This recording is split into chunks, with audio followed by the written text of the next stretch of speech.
My screen is not pulling up. I don't know why that's happening. Mm,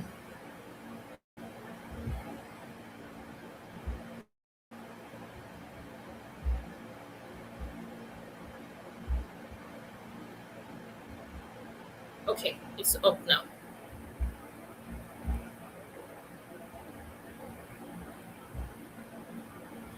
Okay, guys. So you're all welcome to Qualified Isn't Enough webinar. Can you see my screen? All right.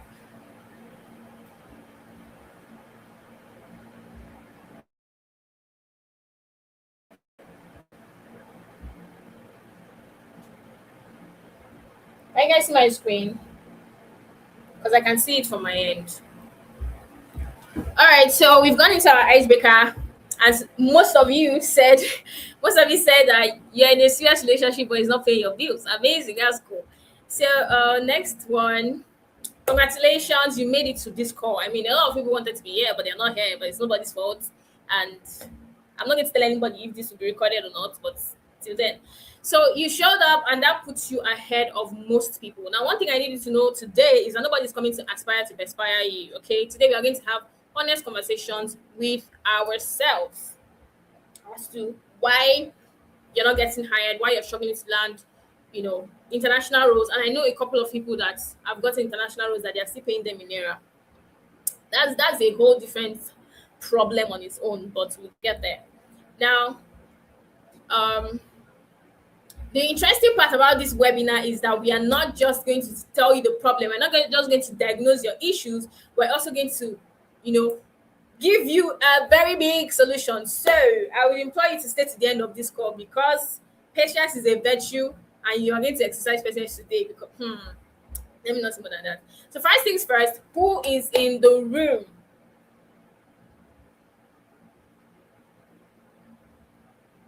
First things first, who is in the room? Now, based on the form you guys filled earlier in the community, I had said that people who fill that form are going to get, we are treating those questions with utmost priority, right? Because to give us an idea of the kind of things to talk about. So I can come on the call and talk about 1,000. What if those are not things relevant to you? So that was why that form was sent out. And out of about 350 of you, only about 50 people filled it, which is well fair.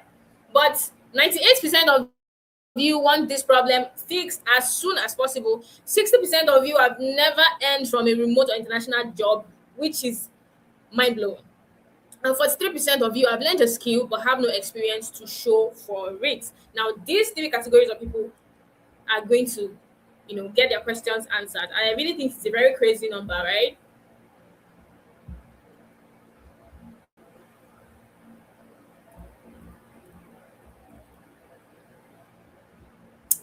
Now, a quick backstory. I know a lot of you have seen this. Some of you, if you know me from LinkedIn, like when I mean LinkedIn, like last 2 years, me, you'd have read this story somewhere, right? Because I shared it on LinkedIn. But some of you that know me now, that know me as Coach Daniela or the VA, maybe anything, you guys may have not seen this part of me. But a quick backstory: the Coach Daniela and the VA Maven that you know today, I was not always this person. I was not always this person, right? I told myself that I wanted to do business for life. Left me alone, I wanted to do business for life. I didn't want anybody to stress me. I didn't want to work on a job where I have to, take permission 3 months before I need it. I cannot. I'll have to be going to work morning to 9 to 5, all that daily grind and all. I wanted to be free to do things that I wanted to do, right? So because of that, I knew right from time that I was not going to work a 9 to 5 job, right? But how the business was going to work, because I was struggling, because I did not have enough resources back then, I would make money and spend the money. I would buy fabrics, I would sell, I would spend my money and all. I was really struggling with my business back then. So you can see I was eating sun for breakfast, Jesus. And then in 2022, during one of the ASU strikes, I came across ALX program on on Facebook. Yeah, I was very active on Facebook back then. So I took the course. It was free. I mean, I was broke and I was looking for money, just like some of you happen to learn ALX. It's not now that your friend told you about ALX. I'm sure if 100 people on this call took the ALX course, 70% of you, your friend told you. Did not just wake up one morning and decide to take ALX course. But in my case, I was so broke, there was nothing to lose, it was a free course. I decided to go all in and I took the course. Now, after I finished, from this event, there was a trade fair that I attended. Now, there was a man that came to buy fabrics from me. He happened to work in the bank. So after the trade fair, I reached out to him to thank him for patronizing me. And he was like, "Oh, you're a good business person. What other thing do you do?" I mean, there was a way he asked that question. I should have told him that I'm a virtual assistant. So he's like, "What does a virtual assistant do?" I explained to you. Then he said, "Wow, that he actually needs help with doing one or two things." So you can see I worked, the bank was FCMB actually, so that he worked with FCMB. So that was how it brought me on board to be doing, sending messages to their customers for those people that are owing. And I started working with him. If you guys can hear me, please let me see your reactions because I feel like I'm lagging and you guys cannot hear. Can you hear me?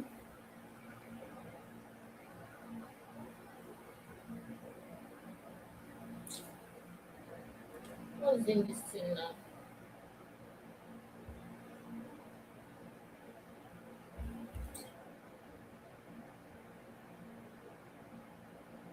Okay, all right, great. Great, great, great. Good to know you guys can hear me. So I started working with him, and because the work was about 3 hours, I think 3 hours a day for 2 days a week, he was paying me 25,000 naira. Now that I think about it, that money was in my head since I wasn't doing so much work. The 25K was justified. This was in 2022. And again, because I was in like my business, and when I mean business, not as if the money was big, but because I didn't have so much needs, let's just say I was so complacent, I was so comfortable with not having enough. And that is one of the things that I would want you to change on this call because it first starts with not knowing what is even possible. If I was on LinkedIn early enough, like you guys are lucky to be on LinkedIn. A lot of people here are still undergraduates. A lot of people here are still students. My friend who has made a shit ton of money is a medical student. I know a couple of other people that are students that are printing steady dollars, right? I did not know all these things. And it's still one thing I regret till tomorrow. I keep saying it that okay, I'm grateful for my career trajectory, but these are the things that I'm not happy about and I have to own up to it. Ignorance is part of it. So when I see people that know what is going on right now, like you're abreast of the whole situation and you still choose not to take action, I feel like wow, that's legendary. Anyways, so I didn't know what was possible. I didn't know that the same 3 hours that I am giving somebody in my week, I can still channel that same 3 hours into another job that will pay me good money. I did not know all these things. So in 2023 ending, that contract, got ended, I mean terminated or whatever the English is, and I was left without a job.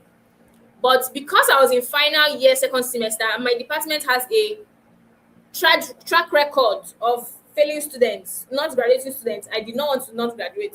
So I decided to stop anything related to job searches.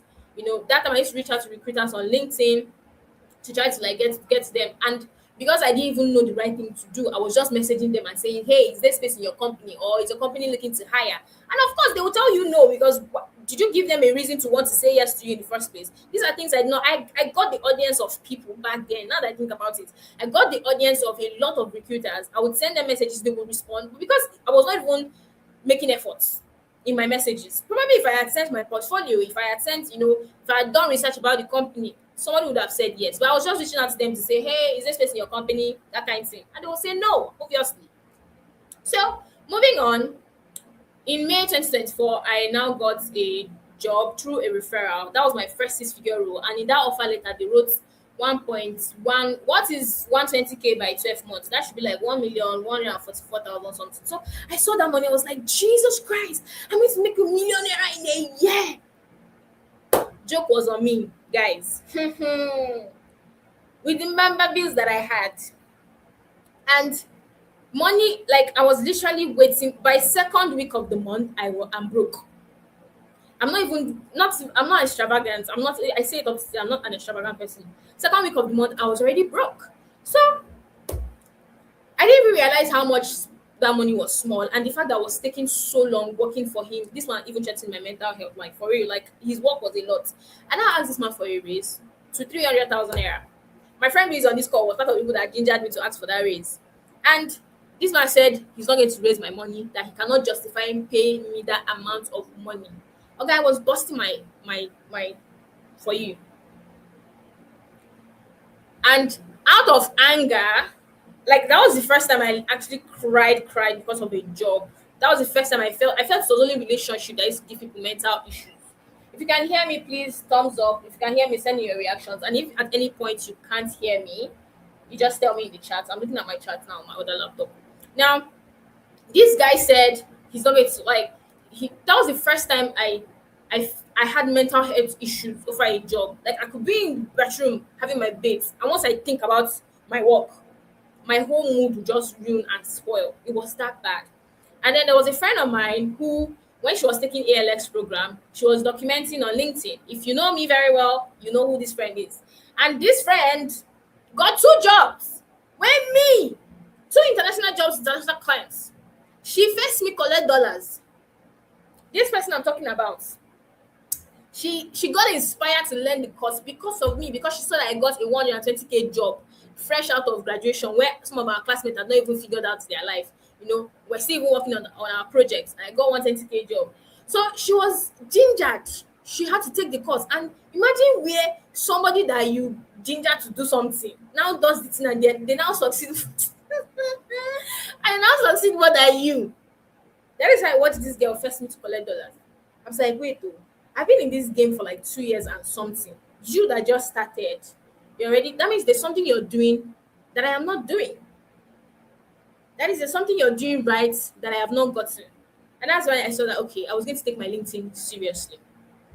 Now, that's what happened here. Out of anger and frustration. So I used to tell people that I did not come to LinkedIn to look for friends, even though along the line, friends were added onto it.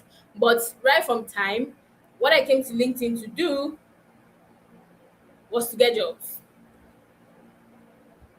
So in 2024 September, that was when I started creating content, and you can see that right from November, I started getting.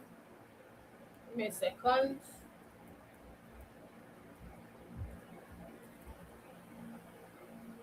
You can see that right from November, I started getting like inbound leads. So sometimes I think I've been on both sides of the table, where you get to apply for jobs and when jobs come to meet you. And I'll tell you for real that jobs coming to meet you is the sweetest part, because anything you tell the client that you want to charge, unless you now feel like coming down on your rates. Like somebody reached out to me and I told them I want to charge you 3k for this. Unless I feel like coming down for my rates, I'll tell you this is what I want to charge. Because you saw me, you liked me, and you came to me. It's just like you as a lady, the way a guy will treat you if he uses his leg to come and meet you is different from how it would be if you use your leg to go and meet him. Do you understand the setting now? So so you can see this man, he reached this particular man.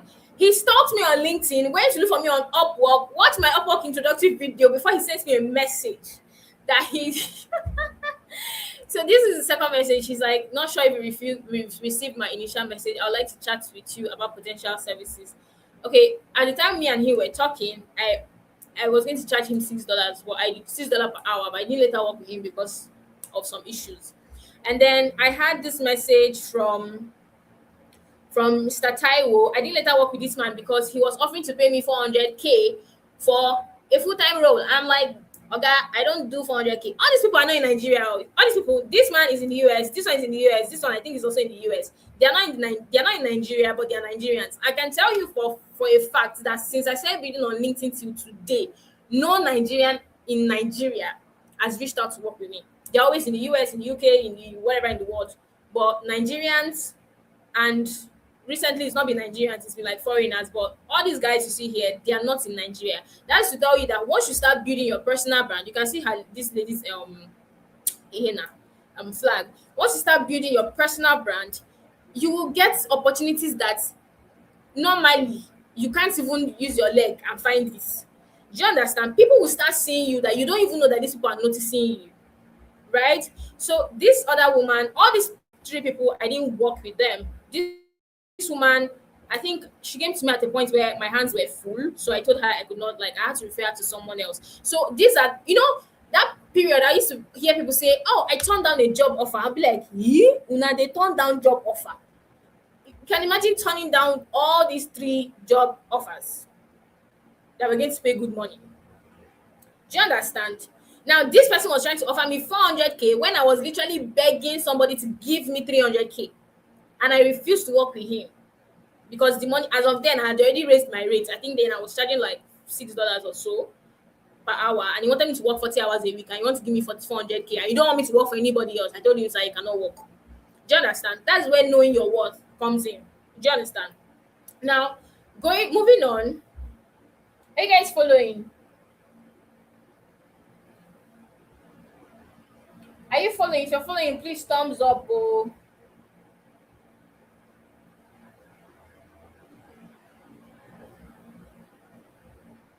If you're following, let me know in the charts.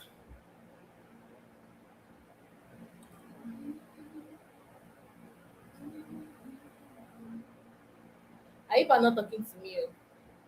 Oh? Okay, great. So now moving on, I had to more on inbound, right? So in December 2024, I sent a message to this woman. I sent a message to this woman, and I was like, I saw her post. I used to read her post back then. So I saw she was talking about taking on new clients and all. And I told her that I wanted to come on board and work for her. And she didn't even respond to me. You can see my message. She didn't respond to me. She went to my profile, looked through my profile because she's, of course, anybody that reaches out to you, want to check who the hell is this person, right? And because she liked my profile, she went on to book the meeting before coming to tell me that, Daniela, I have booked the meeting, looking forward to chatting. And then she's like, something came up, she has to reschedule, but we had the call the following week. And that was how I got my first international job with a white person, like with Onyocha, right? It was through a cold message. Are you paying attention? Now, this job paid me $6 per hour, but I did not work full time. It was part time. And because that was December, I worked only for, I think, about 14 hours. And this was the very first money I got, the first dollar that I used my eye to see. It was my own. And now in same December, later that month, I got a message. This is a message you can see here. I'm looking for a customer support agent for his company. This guy, if you look at the profile picture very well and you're very conversant with LinkedIn, you know who he is. But if you don't know who he is, oh well. But he had, at the time he reached out to me, he had over 600,000. I didn't say 60,000. He had 600,000 followers. Now he found me. I was not even actively creating customer support content on LinkedIn to tell you how crazy this was. I was not actively creating content because then I was still a virtual assistant, so I was creating virtual assistant content. But because he looked at my profile and saw that Omo, because even during the interview, I asked him, "What made you reach out to me?" He said, "Once you look at, like, he looked at my profile and he just knew because he's also a very, he's very LinkedIn oriented. And it's like he looked at my profile and he just knew this job. I have not. This was the first actual customer support role that I did with tools like intercom, da da da da da. Now I looked so good in his eyes that even when I was telling him that the tool that I've used before is not the one you guys are using, but I can learn. Even if I said I can learn, he used his own mouth to tell me that, oh no, that it's nothing serious. That since I've done the work before, I can do it with, like, what you guys see what positioning does. That's why I keep saying that sometimes you are the ones doing yourself. The fact that you're a beginner doesn't, nobody really cares. The fact that you're putting upcoming in your this thing, you are just bringing yourself down. So there's a way I know they will always say packaging, packaging, packaging. Packaging is stupid only when you don't have anything upstairs. Do you understand? So that was how I got this job, and this job went on to pay me a lot of money. So let me see. So, projects. I'm trying to see if I will find my My payment receipt form. Mm,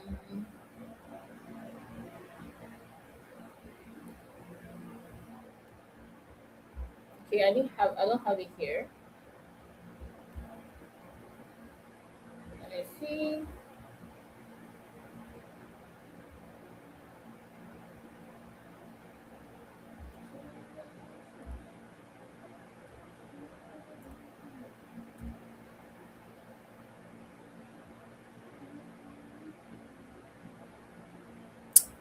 Okay, I think you guys will get to see that one later.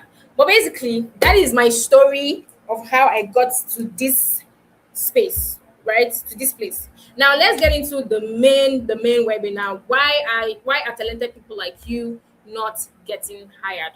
First things first, people are waiting till you are ready. You are so scared. I think there was somebody in the community that was talking about how she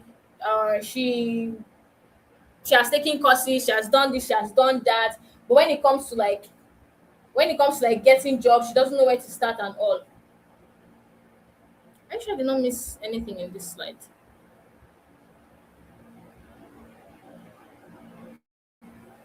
Wait, though.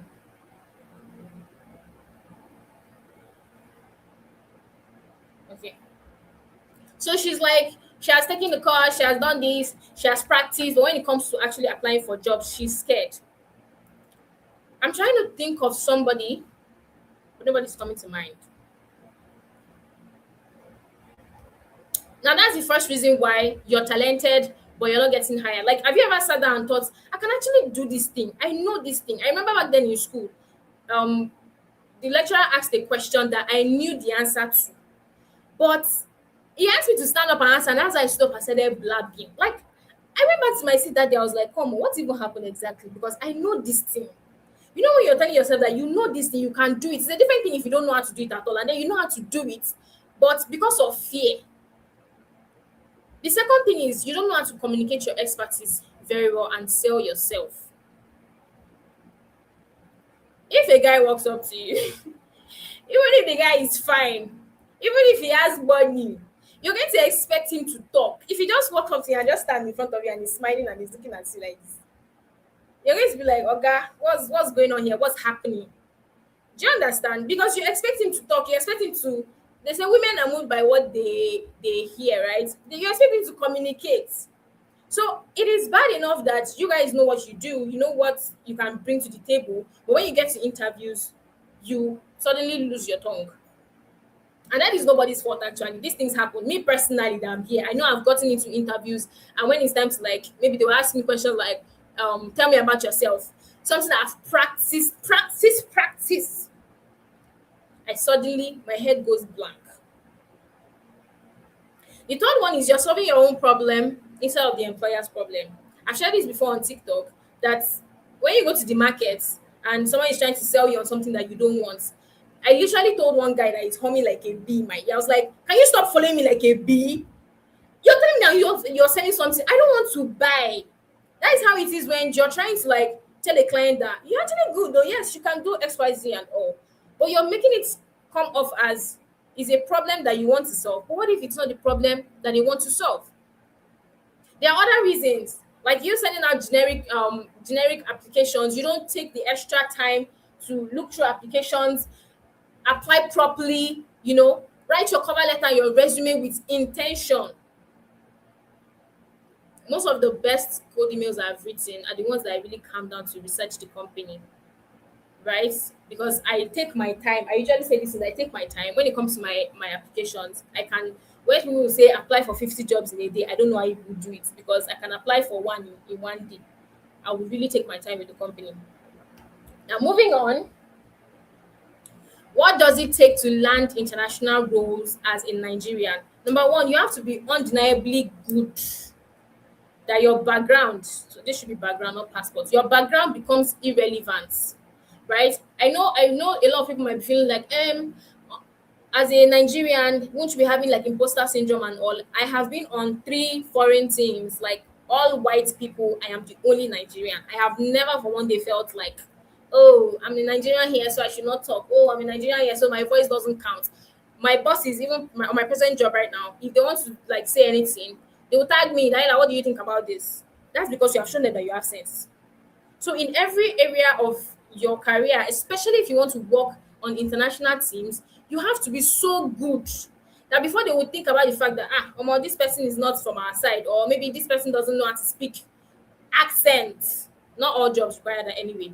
They remember that yes, you bring something to the table. And before they start questioning your location, you have already given them no reason to have doubt. So right now they know that Nigerians don't have lights, they know that Nigerians have bad network. You have to have all of these things so that there's this thing that happens on the team when we are having meetings and I'm hearing the other person's voice cracking and it's not my own. I used to laugh at them very well. I was like, woo, people used to have network issues too. It's always very interesting. So people used to have network. I don't think you should understand that you're not competing with Nigerians, you're competing with the world. You're competing with people who have had an opportunity to look at some people's resumes, like not Nigerians, foreign resumes. And these guys, some of them are good, some of them are not so good, but because they are from certain locality, because maybe they are Europeans. I look at some people's LinkedIn profile. You see somebody that studied biochemistry that is coming to do customer support, or somebody that came from marketing and is coming to do customer support, and that job is like their first job, and they pick the person over you because they are from the same locality, location, from a particular location. So you have to be so good that all of these biases will not apply to you.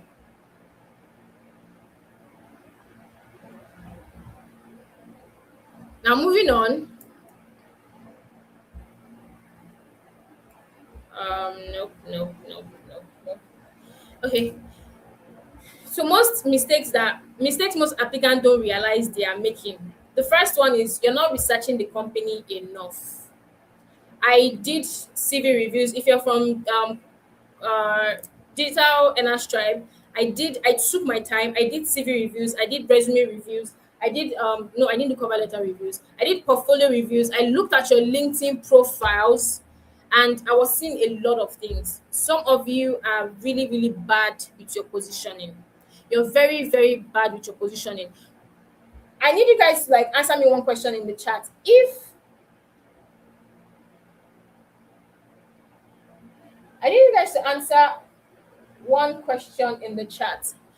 If you are to give me one reason why Vicky James would charge you 10 million naira for a dress, and another fashion designer in Ajegule will charge you 1 million naira for the same dress, but you would choose to go with Vicky James over going for the fashion designer, why would you do that? I want to get responses before I proceed.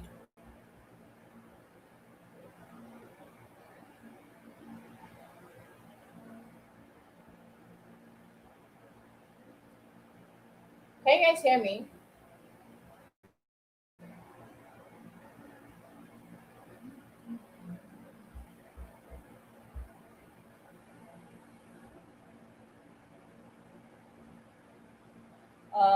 I'm not seeing any chat come through. Only one person is responding. No, no, I need one answer, because if you tell me expertise, the guy in Ajegule, I mean the person in Ajegule, they also have the expertise, right? They're also good at what they do. So what is that differentiating factor? That is what I want to know.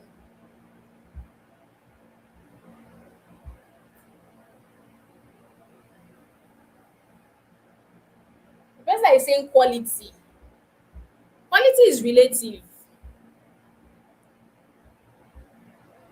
Quality is relative. That's what I think though.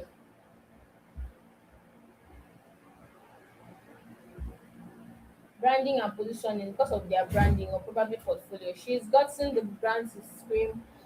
I'm asking people to give me one word. People are giving me 100. I want to know just one thing.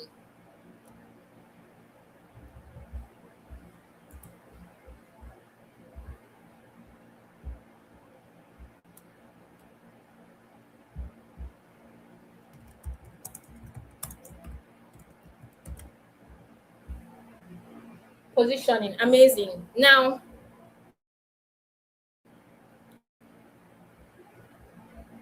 you guys have answered it. Now, the reason why you would pick, even with the 10 million naira, is going to cost you a lot though. but you're going to pick Vicky James over that person in a jugular because Vicky James has positioned herself very well.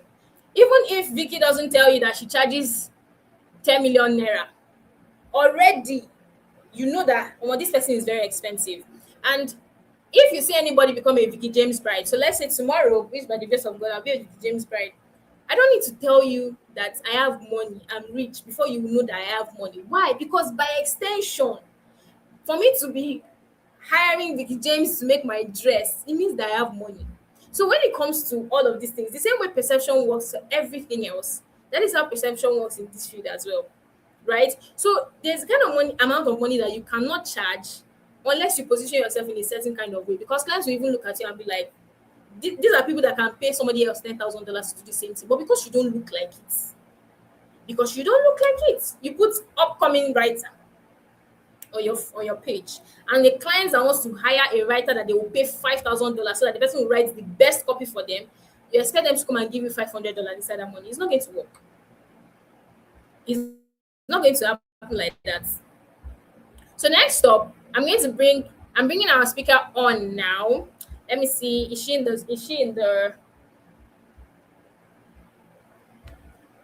I can't see her. Let me let me add let me,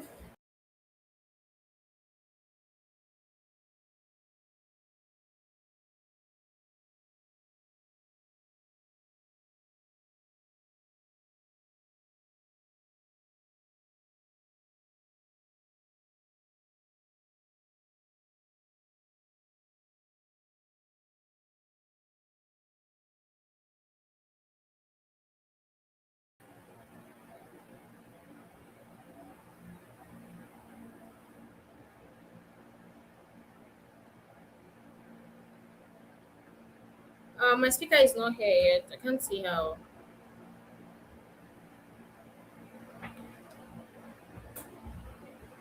If you can hear me, please give me a thumbs up.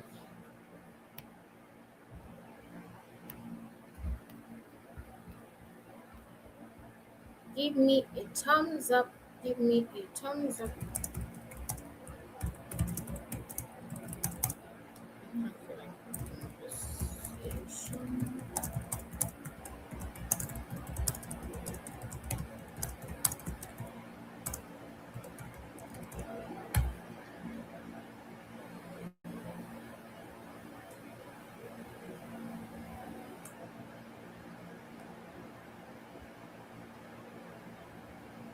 Um,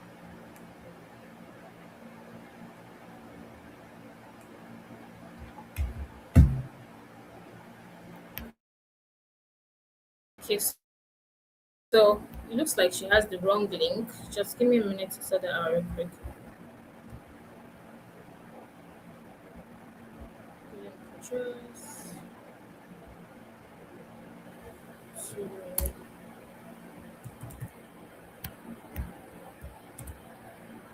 Okay, so our speaker will be here in a few minutes. But before then, let me look in the comments you guys made earlier and address some questions from there while she joins us.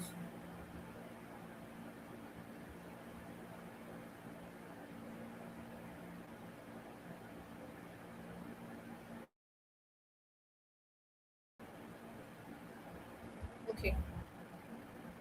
So someone says they don't know what to focus on. Someone says they don't know what to focus on when it comes to getting a job. Now, first things first, I need you to understand that we are in this um race where if you need a job to get experience and you need experience to get a job. I also faced the same issue. All right. When I started out, I also had the same issue. Now, one thing I would always say is this: we are now in an era where you don't even need a job to get experience. Like if I have said if I get $1 for every time I make these statements, if I get $1 for every time I make these statements, I will be thinking rich by now. Please and please use AI as your employer. You can legit get prompts that you use. I have a portfolio that is about 40 something pages, about 30 something pages.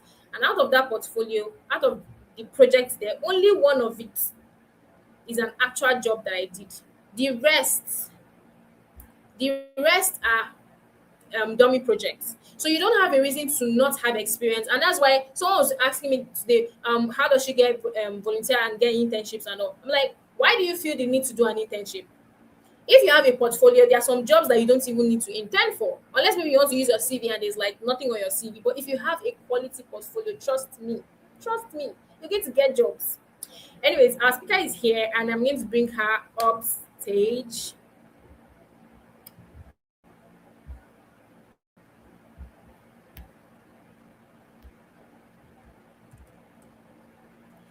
So our speaker is someone who is Upwork top rated plus, not just Upwork top rated plus, and she has made over $100,000 on Upwork, not $10,000. I remember when I said if I get them to $10,000, like this is over for people and all. And this is someone that has made over $100,000, and she doesn't even look like it. And guess what? She did not study tech in school. She didn't study computer science. She studied biochemistry. She studied biochemistry in school, meaning that if you are here and you're feeling like the reason why you're here to learn jobs is because, oh, you did not study, you're not computer savvy and da da da da da. I personally, me that is even talking, I studied microbiology. Someone was even telling me the other day that that's how I've like left my micro whatever. Yes. And right now Blessing has worked with 63 clients across different industries. She has done customer support for Duolingo. She has managed businesses in the US. When I tell you that this woman is not small, believe me, right? And the amazing thing is she's also a customer support rep like myself. So I look up to her, and she's my mentor. So let me bring her up stage now. She exited stage again.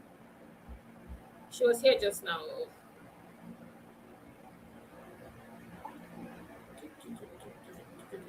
Okay. All right. Hi, Blessing. I'm adding you up stage now. Hi, Daniela. Hi. Thank you for joining. Thank you so much for having me. Good evening, everyone.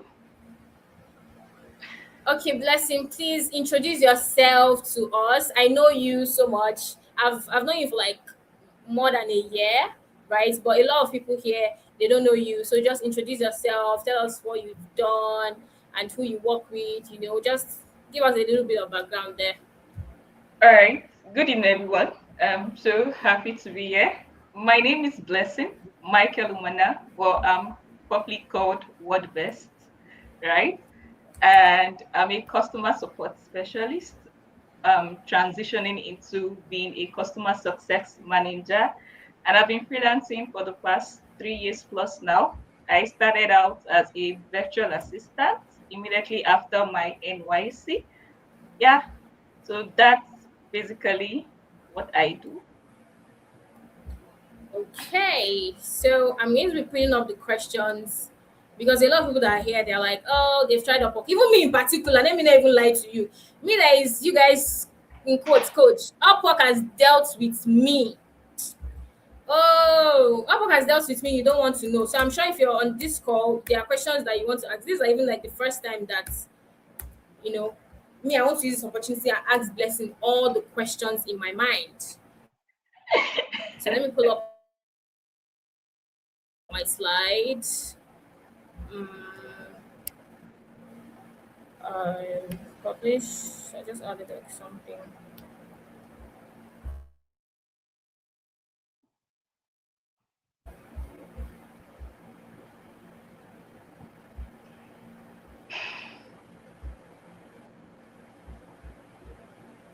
Blessing, you came on board with your this thing, Yes, please. Presenting the culture. with your headset.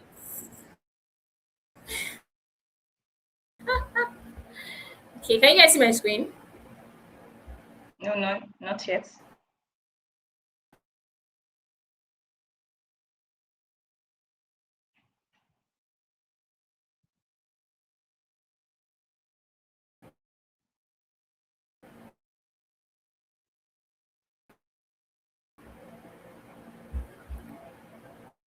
Uh, can anyone see my screen?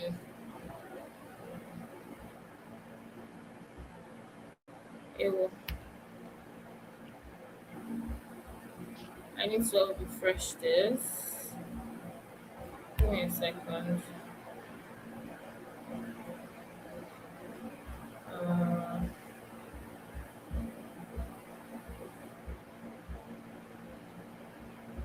my screen is not pulling up. Okay, I'll just ask the questions off the camera, off the listed then.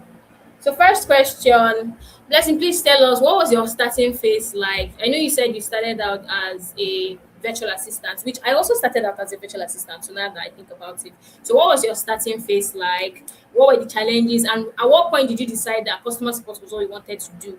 And yes, how much money did you make as a Sorry, VA I before can't you went hear you into? anymore.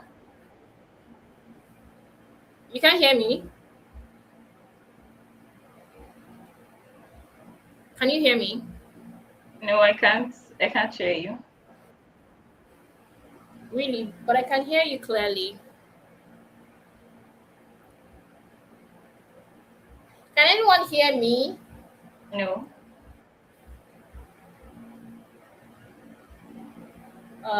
What's going on?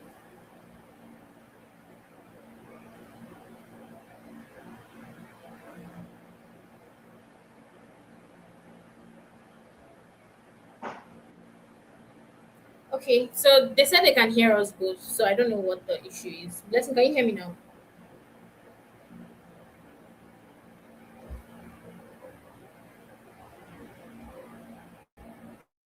Does it have anything to do with the speaker? Speaker is all fine. Okay, I think. Okay, I can't hear you. How about now?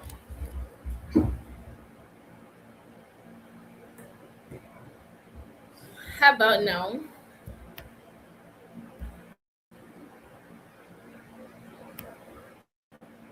Sorry, Let me Daniela, pull I up can't hear you. the phone screen. I don't know if it's from my end.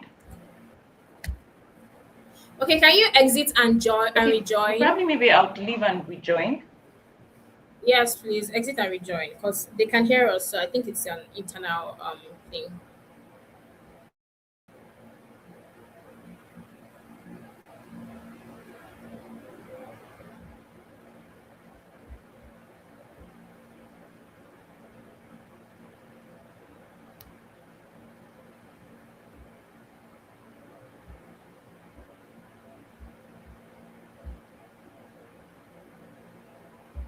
Now, while we're waiting for her to rejoin, I will take some questions from.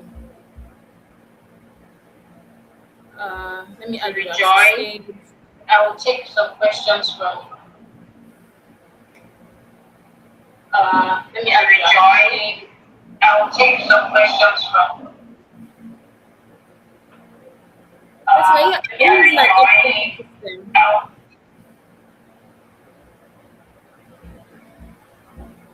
Are you using an external system?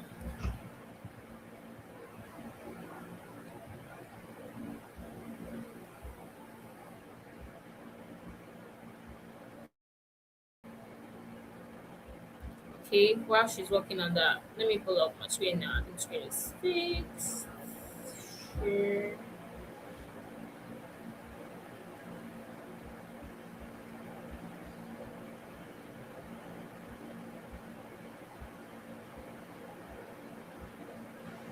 So these are the questions we're covering. But before she joins back, let me go back into our inbox. Not having enough experience to. Okay, so for people who say they don't have a certificate to showcase what they have learned, I, there are two ways to this, right? If you take a course, if you, for instance, ALS course, and they give you a certificate, you definitely get one from them. But I made a video earlier today that sometimes these certificates are not really important. On my customer support portfolio, I think I have just one certificate which I recently added. I don't have a lot of them. It depends on how well you're able to, like, portray the, like, present the things that you have already done. So I think your priorities are in the wrong places. You're more bothered about the certificate, you're more bothered about things that are not really that important. The major priority should be, if you want to reach out to a client, what is their problem? Is it a problem you can solve? Yes. Can I tell them I can solve it? Can I explain to them how I can solve it? Yes. Can I show them I can solve it? Yes. Because I saw in you guys portfolio, some of you that shared portfolio, I was seeing you just lifted, copied what was in your CV literally, and posted it in your portfolio. A portfolio is meant to show and not just tell. All right. So let me bring back Blessing back on stage.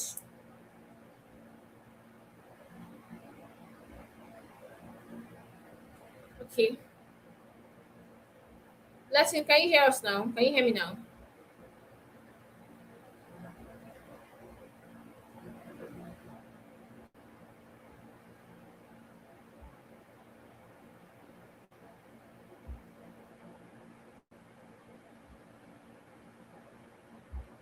Uh,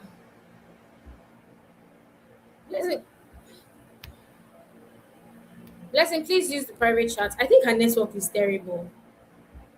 I think her network is terrible. But I'll move on with the questions in our inbox, right? So I was saying that you should know how to, like, you need to learn how to present the things that you know how to, like, the things you do. Okay, you cannot be having a CV that is full of text, text, text, and then you go into your portfolio and you are still packing even more text. All right, it doesn't work like that. Let me see if I can pull up my portfolio.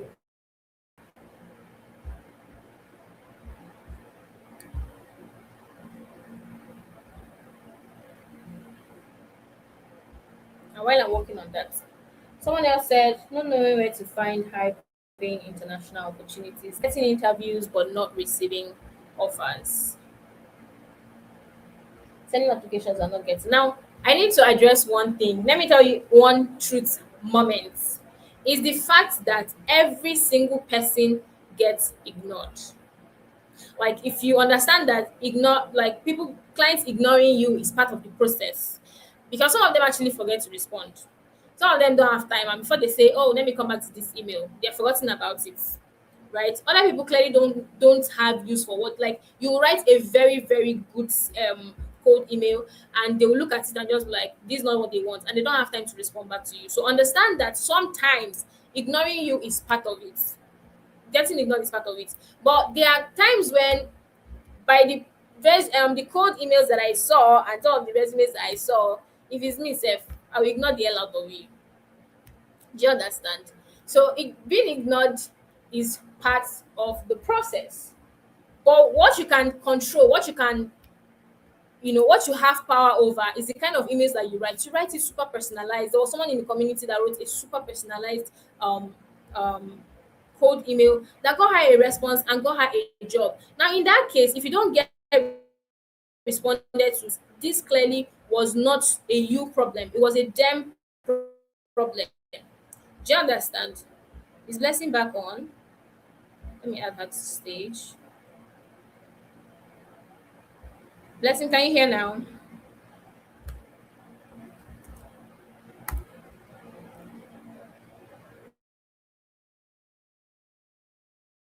Loud and clear, I can hear you. I had to reboot my laptop. Can you hear now? Can you hear me now? Yeah, I can. Yeah, I can hear you very well. Great, great, great. Please, let's get into our question. So the first question I asked was, what was your starting phase like? Like, how was it? Did you have guidance? Did you have mentors that helped you? You also said you started out as a virtual assistant. What was the turning point that made you go into customer support? How much did you make as a virtual assistant before you decided that, okay, customer support was what you were going to do? Because I feel like some people on this call, they start out not knowing which skill to learn to start with. Maybe their friend said learn this, and now it's go and learn it, and they feel like they have to die there or remain there, even if something is not working. So I need you to speak to that. Talk about what your starting phase looks like and how you got to this point initially. All right, thank you very much. Okay, when I first started, I had a lot of fears, great fears. Precisely, I completed my training in June of 2022. I did ALX as well, the second set of virtual assistant. And then I only opened my Upwork October 1st of 2022. And the reason why I opened my Upwork was because I guess there's this popular person on Facebook. You guys should, a good number of people should know about her. Her name is Equito Sinam. Yeah, I joined her IT support training sometime in June of 2022. And after the training, I was so scared of opening my Upwork account because a lot of persons did say that once your connect is finished, you would have to um, get money to buy more connect. And being someone who just left NYC, I had no money to spare to buy extra connect, right? So I stalled. I didn't Yeah. open my Upwork account until October 1st, which happens to be um, Lemonade's birthday. That's Equity now. And she sent a Yeah. voice note and she said, there are some of you here who fear has gripped you, and you guys are done with this program and you're refusing to get started and you're refusing to open your Upwork account. What are you waiting for? So I took courage that same day, October 1st. I opened my Upwork account. I was actually very versed with the Mm. Upwork interface because while waiting, I did go through a lot of LinkedIn profiles talking about Upwork. I knew how to navigate my way um, on Upwork without being on Upwork, using the lenses of other people and probably watching YouTube videos. So it was easy peasy for me to open my Upwork account in one day. I completed my bio. I had 100% profile in one day, and I Wow. started applying for jobs. So it's actually not okay for me. Would I say since I did my own background research, I got my first job in the span of 5 days. So on October 5th, precisely, I landed my first job, and I felt, oh my god, this is quite easy. Like this is quite easy. The way they portray this thing to be, like they make it feel so hard. But I didn't know that probably maybe I had the first timer luck. After Yeah. then, I didn't have any other job until after 3 months, I had to start reaching out to people on LinkedIn. I cried. Like I had sleepless nights. I was literally on Upwork for every job post that dropped on Upwork. I bet you I read them all. And I applied, right? So it wasn't actually easy for me. And then my starting phase was as a virtual assistant. But one thing I will tell you is virtual assistant is actually not sustainable. I'm sorry for people who are bees, right? It's actually good. You guys are doing great work. But for me, Yeah. who needs steady source of income, who wants to be sure of what I take home daily or probably weekly, virtual assistant is actually not that Was not thing. it. Yeah, because let's say, for instance, Daniela, I'm actually your virtual assistant, and I've cleared out your emails. There's no email for me to respond on your behalf. There's no meetings to book on your calendar, or probably nothing for me to do, or you do not have a task assigned to me. Since with Upwork, there's some jobs you get to work via fixed rates, while some are hourly rates. So with Upwork, um, if you're actually working with a client that it's hourly rates, then that means you do not have a pay for that week, right? So customer support was something that I feel or I know it's very consistent because businesses needs to respond to their customers, and you work based on a shift base, and definitely you'll be needed daily. Yeah, so that made me transition into customer support.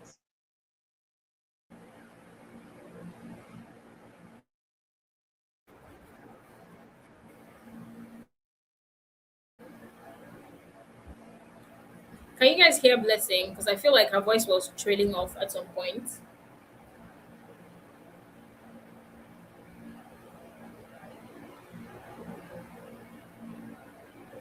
Can you guys If you hear can me? hear, please give us a thumbs up or let us know in the chat. Yeah, I can hear you, but your voice trailed off at some point. Okay. But that's great. Let's move on to the next question. So, um, was your growth immediate or gradual? Like, come on, between 2020, let me not even lie. I also took the same course between 2022, so I should feel really bad that I am still here. No, I'm very, very proud of my journey. Don't mind me. But would you say your growth was fast, or was it something that you think you would, if you had done it, you probably had made up to like 200K by now? right? And what mindset shift did you have that changed everything? You already said that you had like the fear, right? What was that fear from? Was it because you didn't think you were good enough, or you did not think that the opportunities that were out there were not for you? There are people that know that, okay, I'm actually good enough, but you see that one, I'm not going to go for it. I was one of such persons. I knew that I know my job as a virtual assistant, but I somehow felt like if I had to apply for international roles, I'll be under so much scrutiny compared to if I applied to local jobs. So, what was the biggest mindset shift that happened for you?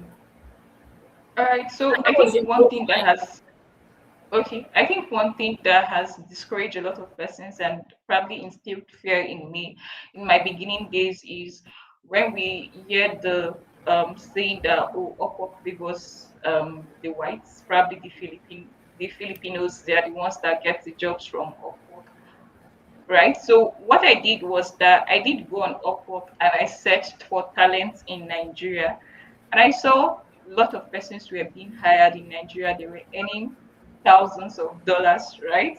And I'm like, okay, Yeah, this narrative they actually push outside that, oh, Upwork, they don't give Africans jobs or whatever isn't true, right? I know there are actually some people who they are probably maybe biased and maybe they don't like working with Africans, but for every person you see who doesn't want a Nigerian to work for him, there are thousands of one person that want Nigerians to work.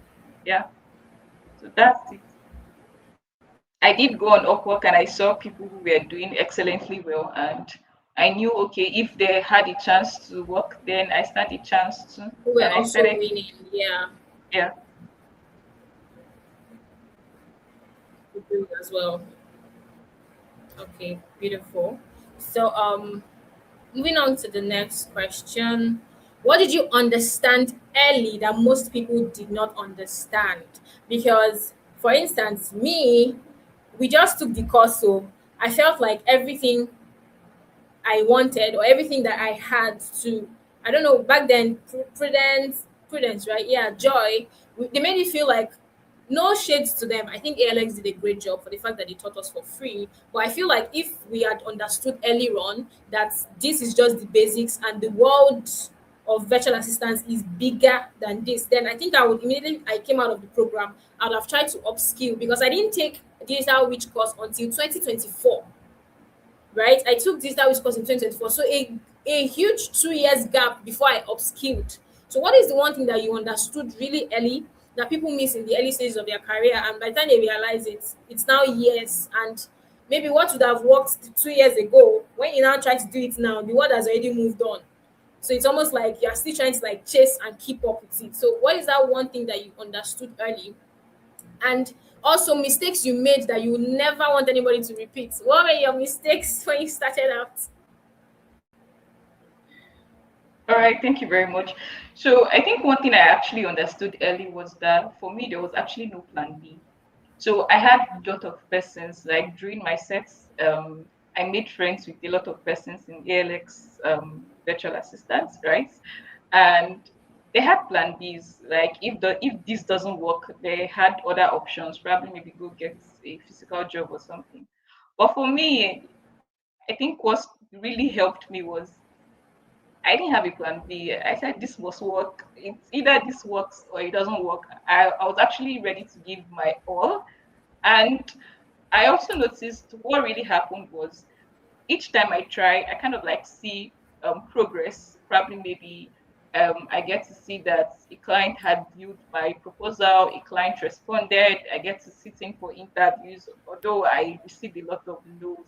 The no's were a lot to probably maybe scare me away. But I knew that definitely if I got hired the first time, I stand a chance of getting hired again, right? And then the thing that I know I did wrong starting out was I took jobs that were where I earned little, low earning jobs, right? I Yeah. spent my time doing jobs that probably maybe I would have probably gone for the very bigger Why do we all paying make that jobs. But I mistake think though? that was actually limiting. I think that Why? was actually limiting beliefs. And the narrative again it's what people push out there. You get to see a lot of people advise, or when you recently join Upwork, go for the low hanging fruits, go for jobs that are Mm-hmm. $5 per hour job, $3 per hour job, more like. But in a way, it's actually good because, in the sense that those jobs, after completing them, I did them successfully. The clients rated me 5-star rating, so it helped me boost my profile and probably maybe helped me boost the testimonials that previous clients had about me. But I think that starting, if I'm to start Upwork again with knowledge I actually have, I'm definitely not going to go for the hanging fruit, for the low paying jobs. I'm going to compete for the high paying job because I got to meet people along the way which their first job started as a $15 per hour job. I know of someone who her first job, she got a $21 per hour job. And I'm like, oh my God, this was me doing a $3 per hour job or a $5 per hour job back then in 2022. Yeah, so that's it. Okay, so one question I would like to ask is off my slides actually. So I look at Upwork roles sometimes. I feel like Upwork clients are now getting so mad because tell me why you're putting customer support and you're putting $5 there. So are you of the opinion that Upwork clients are cheap, and it's best to just maybe go out there and check other platforms like um LinkedIn, all these job boards, career pages, Techstars, Y Combinator, all of those places. Do you think it's better to reach out to the company directly and apply to jobs, cold email, than to go on Upwork and be dragging $3, $5 jobs? Like I have legit seen customer support roles for $5 when entry roles are not even supposed to be less than $15. Do you think Upwork clients are cheap? So for me, I would say that there's a client for every set of people. Upper clients are actually not cheap. I know of clients who are paying $21 per hour, $30 per hour, right? So yeah, I know it's more like in a place they are the poor and they are the rich.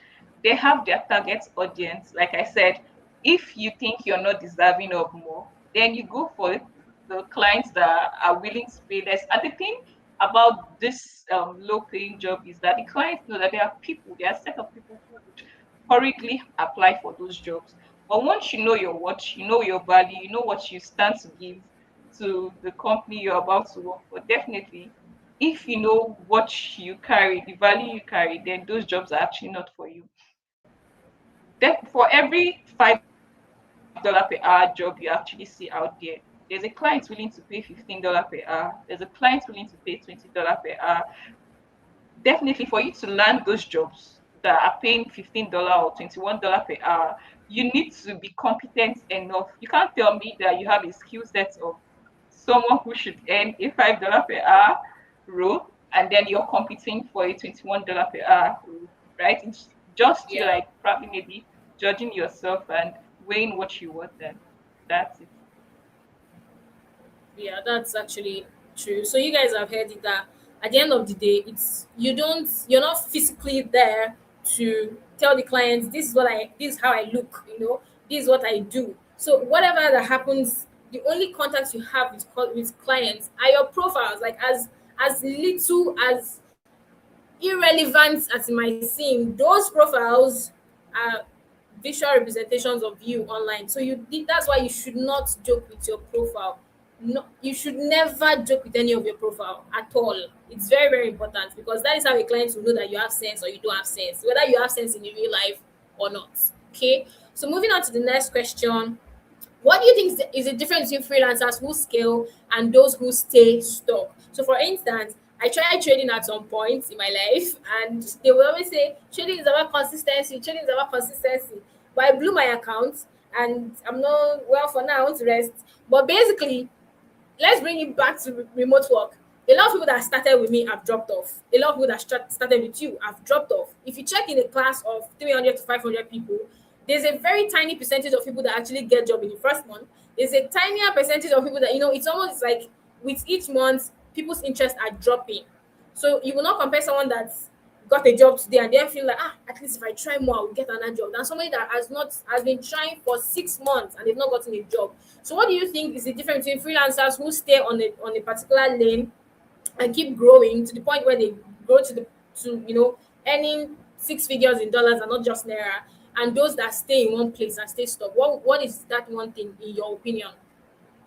Okay, so for me, I would say freelancing, as beautiful as it is, it has its own downside because, let's say, for instance, you have a remote job, right? A client hired you.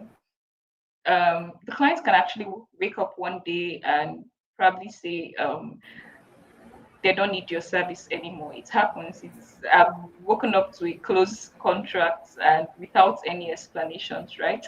So I would say the freelancers who skill are people who actively apply for jobs as though they do not have any job at the moment. So for me, even though I have like a full-time job, I still send out proposals. I still grant interviews, right? um with that, like, I'm never left jobless, although there was actually a point in time where um I was actually at that position where a close contract, I the business actually moved on, like they closed their company, and that was like a full-time job. I was kind of like learning something outside of work, wanting to increase my skill sets and my knowledge, and I wasn't actively applying for newer jobs. Because of that, I stayed for about a duration of 2 months plus without a job, right? And that alone left me very depressed. That alone left me thinking, okay, should I go probably maybe get a physical job, become an entrepreneur, or do something else, right? But then I got to understand that, look, to succeed here is you're you're definitely working for a company. Nobody except maybe you signed a contract with the current company you're actually working for, that you can't work for another company. But then if there's actually no agreement like that, once you're actually working for a company, you stand every right and every chance to go apply for jobs somewhere else. You can have 2 to 3 jobs as much as your power and your time permits you. Can So carry. that's just it. Yeah. Okay, that's beautiful. So you guys have heard it. I think if I'm to ask myself this one question, the one I asked you about, like the one mistake I did that I would never want anybody to do, is don't you ever work full time for any company. Yes. No matter, even if the company tells you to sign an NDA, sign it, but don't let them know that you're working for another person. Because clients, these people are smoking. I'm telling you, somebody will just wake up one morning and tell you that they woke up on the bad side of the bed and they don't want to pay you anymore. Or, just give you one very, very crazy story and they will fire you on the spot. Like, I used to hear about people being fired on the spot. I thought it was a joke until the client told me, log out, like, log out now, now, now. I was shocked. So that is my own mistake, and I told myself that I will never, unless I decide that okay, at this point I don't want to apply for jobs for now, but I will keep actively applying so that when I need the job, or it's not when I need it that I will be looking running at skelter. I will get jobs before I even need the jobs, right? So one last question. I'm going to merge the last two into one. So how do you think confidence and getting results relate to each other? Like, earlier today I posted which one is more important, confidence and certificates, right? I see a lot of people are so frantic about certificates, like it's crazy. So what do you think is the correlation between having confidence and the results that you get, and what are the things that kept you going during slow seasons? I mean, you were jobless for 2 months. Anybody here that is jobless for 2 months, they will definitely feel it in their pockets. Did you feel it in your pocket? How did you feel? How was it? Did you feel like the world was against you? And one thing I would like you guys to like learn as well is that no matter how big you are, as much as you're a freelancer, so long as you're a freelancer, so long as you're working remotely like this in this kind of setting, there will be dry periods. There'll be periods when you will not have clients. There'll be periods when you ask yourself, wait, oh, am I really who I say I am? Like, I'm yet to meet that person that does not feel that way. I really want to see anybody that they don't, even me that is talking to you. There was a time that I lost a job and I felt devastated is an understatement, right? So there will definitely be slow season. There will definitely be seasons of it. But like the major goal of learning all of this is that your dry days will be very, very tiny and insignificant. Do you get? So over to you, Blessing. Please, what do you think is the correlation between confidence and results, and what kept you going during slow seasons? Okay, I heard you mention certificate. So one thing I actually want to put out there is when you're working for an international client, they honestly do not care about your certificates or probably your quality of education. What they actually care about is if you have the skill sets to get the job done. No one will ask you to present your certificate. And for every client you see on Upwork that probably maybe asks you for your certificate or probably maybe lists the certificate you actually have to apply for the job. Let's say during your job proposals, when you're trying to apply for the job, those clients are probably new or and no one is actually going to ask you, okay, show us your certificates like how your Nigerian companies would want to see your certificates when you go for an interview, right? So you can actually list out anything there. What really stands out, or probably maybe what makes them hire you, is can you get the job done? What experience do you have? Right? And then another thing is, let's say you how I built confidence even when I got no's or probably maybe during interview sections was like now you've probably maybe two or three clients have actually interviewed you. You definitely know what an interview process looks like. You know the Yeah. questions they are likely to ask. That builds your confidence. And moreover, you're let's say you're actually going to apply for you're actually granting an interview on Upwork. The client has actually listed out what their job description is. Nothing is stopping you from going on ChatGPT to probably maybe go prompts. So let's say the client say he or she is using Zendex um, their um, as their software for attending to clients, and you don't know anything about Zendex. What you know is actually FetchDex. You could go on ChatGPT and probably maybe tell ChatGPT to tell you um, how the features of Zendex works and operates, right? And then what kept me during slow season is the fact that I knew I would probably know that okay, look, I've done this before, right? I've gotten a job. More like the victories of the past is more as a motivation that definitely something can actually sprout out from the future. So yeah. Okay. Thank you so much. Blessing. It was really great. I'll be listening to Upwork. If you have questions, jump in the chat. What sentences do we look out for in job contracts? Okay. Blessing, do you want to take that? What sentences do you look out for in job contract? Definitely, you're actually going to check out if the job matches your skill sets or if it's something you can do. And even if the job description is actually 95% or let's say 70% of what you can actually do and 30% of what you don't know how to do, you can learn on the job, right? Your client does not need to know that you do not know the other 30%. And from the from for me applying for a job, from the job description, from how the client sounds, from how the job description sounds, I definitely know if this is going to be a toxic client or if this client is actually going to be a good client. So yeah, I think that one you just have to use your discretion. Okay.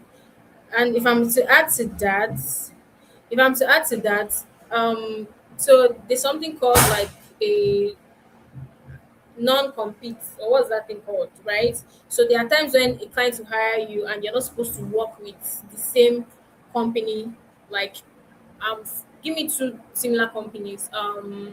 Let's say Bet Niger and Naira Bet. I think they're like the same thing, right? Ehen. So Bet Niger hires you to work as their marketer.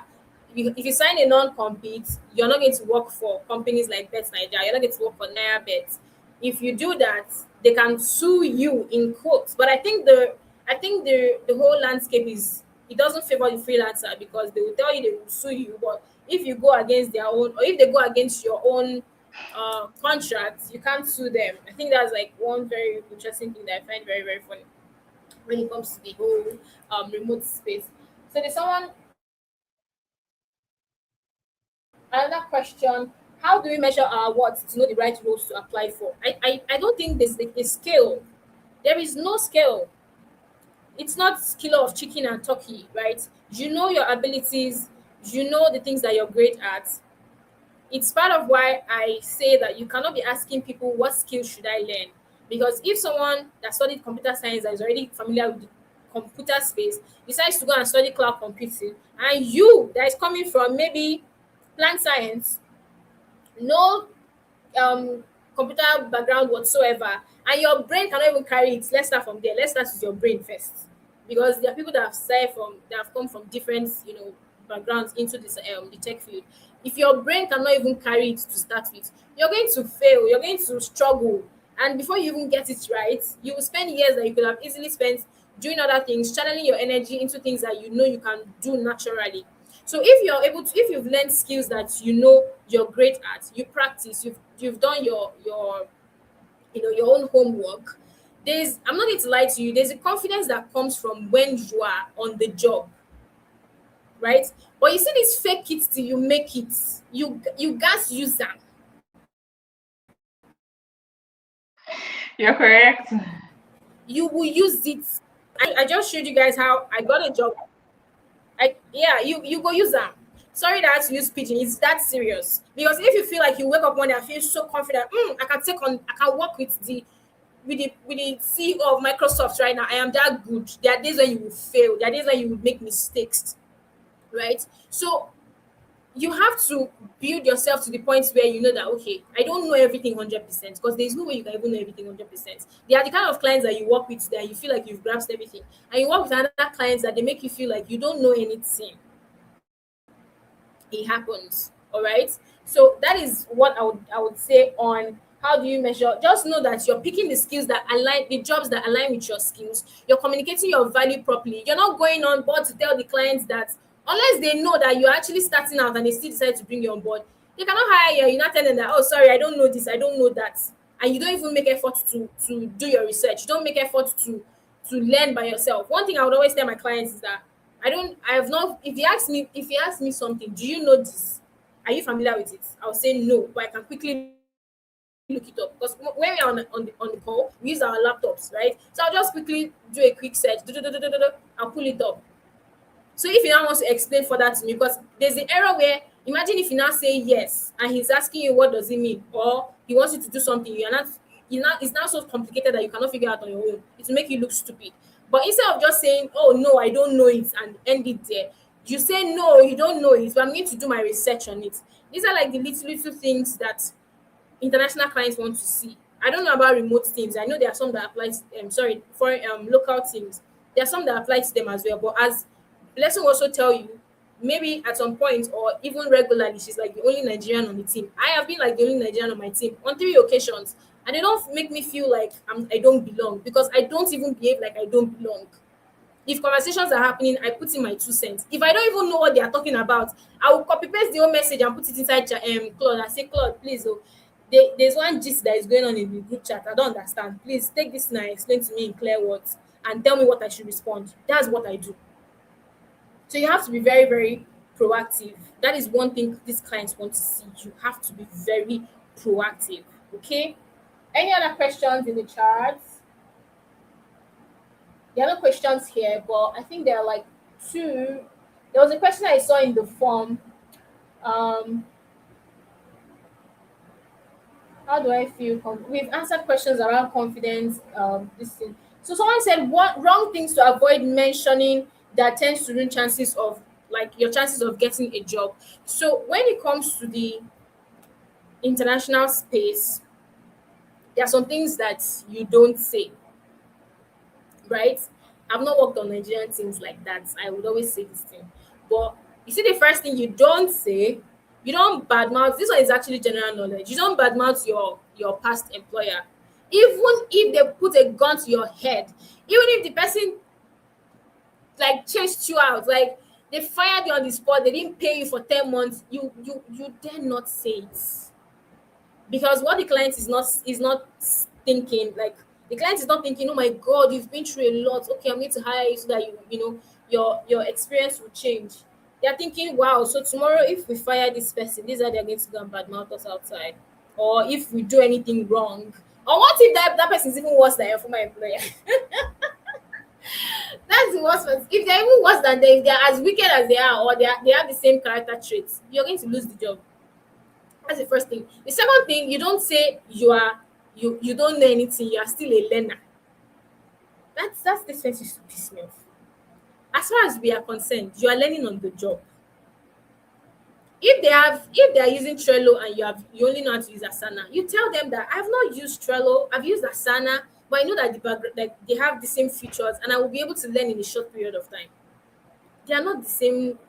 You might think they sound the same, but they are not the same thing, right? Okay. So the third thing you should not say is you can do everything. As much as you want to feel like, okay, you are Spider-Man, no client is going to be very, very happy that you know how to do everything in code. All right. You should have a. I'm not saying niche down so early. There are times when you might not want the particular thing. How do I explain this? So when I was a virtual assistant, I hated anything that has to do with lead generation. So imagine if I started out and I decided to only focus on lead generation, I would have been frustrated. Okay, so let your clients know the kind of things that you know how to do. So even if you're cold emailing somebody, you are specific. I was looking through cold emails the other day and someone said, I'm a content writer, a travel consultant, a copywriter, a marketing operations.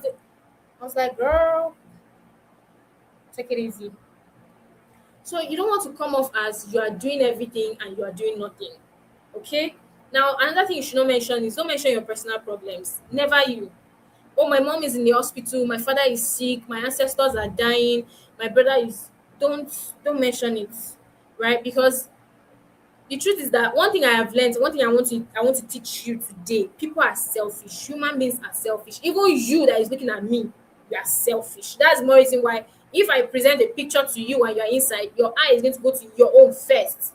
If you want to upload, if you take a group picture with people and you want to upload the picture on WhatsApp, if you are not fine inside, it doesn't matter if the other 10 people inside are fine. You are not fine, you are not going to upload it. You are going to pick the one that you are fine inside. We are all selfish in nature. And the earlier you use that to your advantage, the better. All right. Another thing is, Yeah. don't try to don't try to oversell yourself. Like, don't say the things that you cannot do. Don't overpromise and underdeliver. You will get fired in 1 week. That's if you even last up to 1 week. Okay. Um. Okay. I think that's the answer to that question. Yeah, let me add to that question. So one of the things you should actually not do is you don't reveal companies' secrets. So let's say you work with Coca-Cola, you know how they prepare Coke. You don't go to another company and probably tell them, oh, this is their secret ingredient. No, nobody would want to work with someone like you. They may ask you, but then Exactly. you tell them, no, it's not in your place to give out that information. Yeah, that's it. It's just a test. So some of them might want to see if you're willing to speak, and if definitely you do, you know you're setting up yourself. Nobody would want to work with someone that you can actually give out their um strategy out because you need a job. Yeah, that's also very important. Thank you for adding that. What if I've never been employed and you've asked about it? What do you say? Okay, now if you've never been employed before and you happen to get an interview and asked about it, whatever made you get that interview in the first place, you submitted something, you said something. Nobody wants to jump on an interview just because they want to meet you and shine it with you. That thing that you said to get that interview, you are going to sell it. For instance, you apply for a sales role. You've not worked on an actual sales job before, but you've helped your father to sell in his shop for 3 years. You did count. You went out to go and communicate offers to your father's. You went out to go and bring customers to the shop. You were walking on the road to go and do evangelism or whatever it is they used to call. If you package that well, my customer support role I did, that one that the man reached out to me, the job I did, like the job I sold to him that I did was my business. This is my business that I showed you guys in the beginning of my presentation. I told him that I did customer support for a fabric brand for 3 years. The brand was my own, but I did not tell him it was my own. So whatever made you end that interview in the first place, that is what you're going to sell to them. So you say you've been working as a sales rep for 3 years, you helped an offline brand. In this case, you can use offline in case they are like trying to like ask you about, okay, even if you've not had any online experience, you can say that you had like one-on-one communication with customers, you communicated the brand values, you communicated the brand's offers, you went out to find customers, you closed sales. Do you understand? You did this, you did that, you did that. You don't have to tell them that it was your father's business and what you were selling were vendor selling at area markets. Nobody cares. Do you understand? So that's where packaging comes in. Then as package very well. So that is that for that question. Portfolio on how to create templates to follow on how to create a good portfolio. Okay, while we are at it, let me show you guys my portfolio. I know I've not done this before. Like some of you that know me on LinkedIn. So how many is this? 43 pages. My portfolio is 43 pages, and I'm not going to reduce it. So these are these are my client reviews. It's not even complete though. So I really calmed down to this portfolio. It took me days. Now, out of all of these projects, it's only this project one that is an actual job that I did. The rest of them are dummy projects. So you can use a what's it called, a template in Canva, but if you need proper guidance on how to like create an actual portfolio, let me put this here.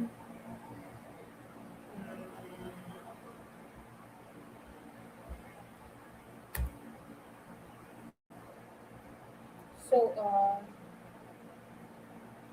let me see if there are any other questions in the chat. Where can I start?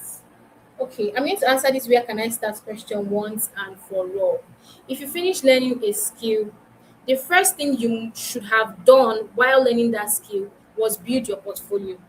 Now, while building your portfolio, please pick note and pen and write this particular part because that's the one question that people don't get. Where do I start? Me that I'm talking now, I don't know where to start from. That's why I'm going to say it so that you don't go round and round in circles like I did, right? For 3 whole years of my life, I was just going about. First things first, when you're learning a skill, when you're learning a digital skill, you have to be creating your portfolio. They will give you work projects, they'll give you work assignments. Now, it would be to your dismerits. Is it dismerit? I mean, demerits. You shall know the English. That you're working on your portfolio, you're working on your task, and you're not documenting on LinkedIn. That is the one mistake that I regret till today. While I was doing my ALX program, I only posted once. The first time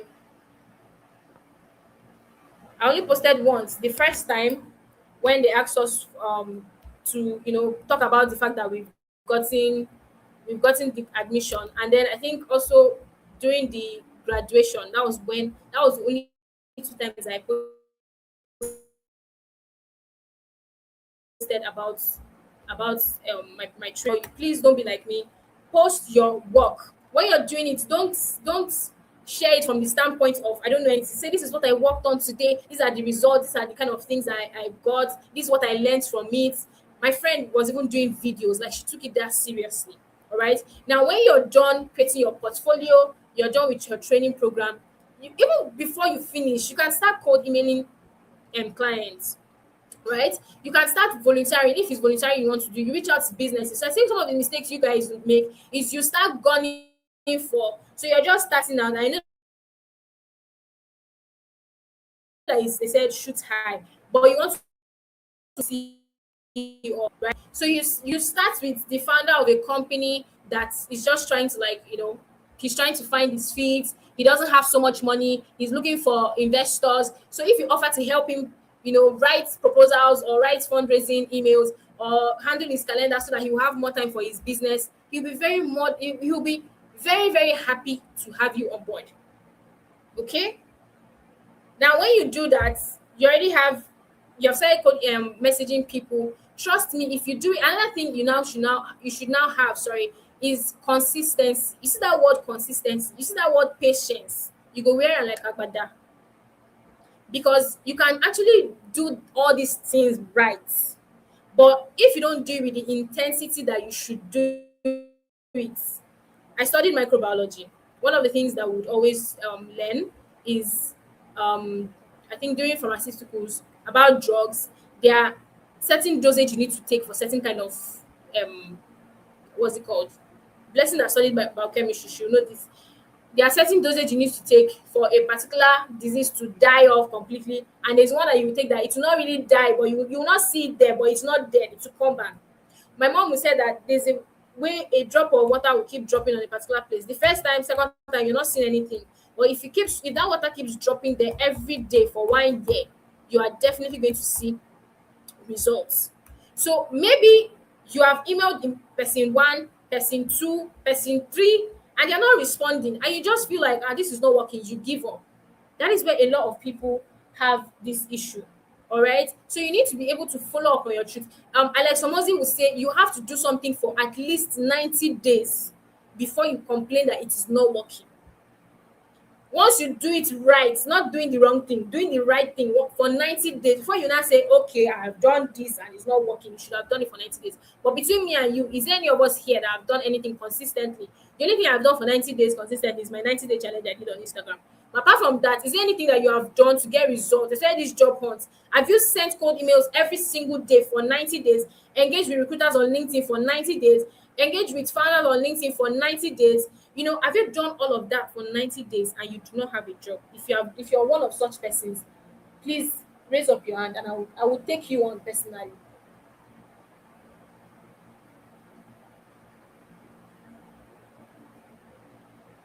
Is there anybody like that?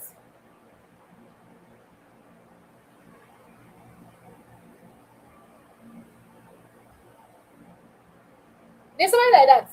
I'm seeing love reaction. Please, I want to see that person.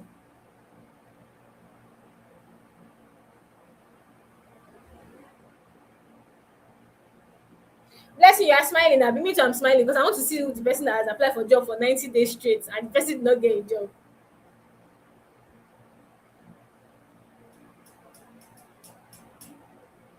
Okay, there's nobody like that. I foresee because that one we need to now gather and do prayer for you because that one is no longer normal eye. Okay, so quick question. Documenting my journey on LinkedIn, currently my day one. Oh, that's beautiful.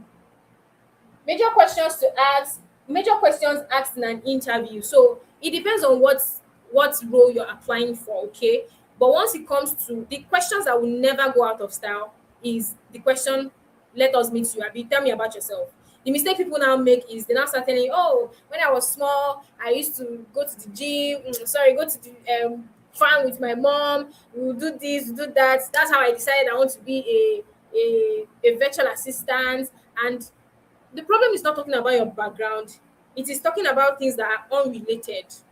So if I decide to talk about how I assisted my father in sales, the way I will frame it is, growing up, I was forced into going to my father. You want to make it fun. Tell them that you were a stubborn child, so they forced you to go to the shop. But along the line, you loved doing calculations. You loved mathematics. You liked, calculating how much they made in the shop. You like talking to customers. You liked helping them sell, and you then realize that you can actually do this as a real career, and grow in it. And you got into it, you loved it, you've been on this journey for 2 years, and you want to continue, you want to climb up the ladder of your career and see where it leads. And then if there's like any other plans you have apart from that, like, apart from sales, I love marketing as well, so I'm also taking a course on marketing. And do you understand? So you want to put yourself out in a way that you know where you are coming from, you know how it connects to what you're doing, and you know how what you're doing connects to what you want to do. That is something you should have at the back of your head. Where people get this wrong is that they now start doing like different things, saying a lot of things that are not related, and you now bore your interviewers out. That is the very first question. And then they'll definitely ask you about your experience. That one is a non-negotiable. And the earlier you know how to, not just one thing I always tell people in digital enhanced community, don't just say I came to shop and I opened shop. Anybody can come to shop and open shop. Anybody with the key can open the shop. So what was the impact you brought there? I related with the customers. I was so friendly to them that each time they came back, they always want me to talk. They always want me to be the one to sell to them. Or even if they didn't want to come back at all, they came back because of me. Do you want to present your actions as outcomes, not just actions? That is something I would always talk about, because in all the portfolios, in all the resumes that I reviewed, you guys were just listing away. Okay, so those are like two. Is it advisable to take a 9 to 5 remote role, 9 to 5 role, and also a night remote role? You like the truth of the matter is, my dear sister, there's the kind of money that remote job will jam you that you will not want to see that office setting that you're talking. Is you have not seen good money. That's why. Let's not lie. You have not seen good money. All these people that used to say, I have a 9 to 5 and I have a remote role. If you are fully booked from 6 a.m. to 6 a.m. to 12 p.m. in the afternoon, 12 p.m. to 8 p.m. in the night, 8 p.m. to this place, you will not go to office. You will not go. So you have not seen good money. That's why. When working on your more portfolios, yeah, I would say use Claude. I think Claude is better at writing than ChatGPT nowadays, though. So, anyways, if you guys have any further questions, you can let me know in the group. But what are the things we've covered today? So today we've covered. Why is my screen not showing? Okay, what have we covered tonight? I guess in my screen. Okay, what have we covered tonight?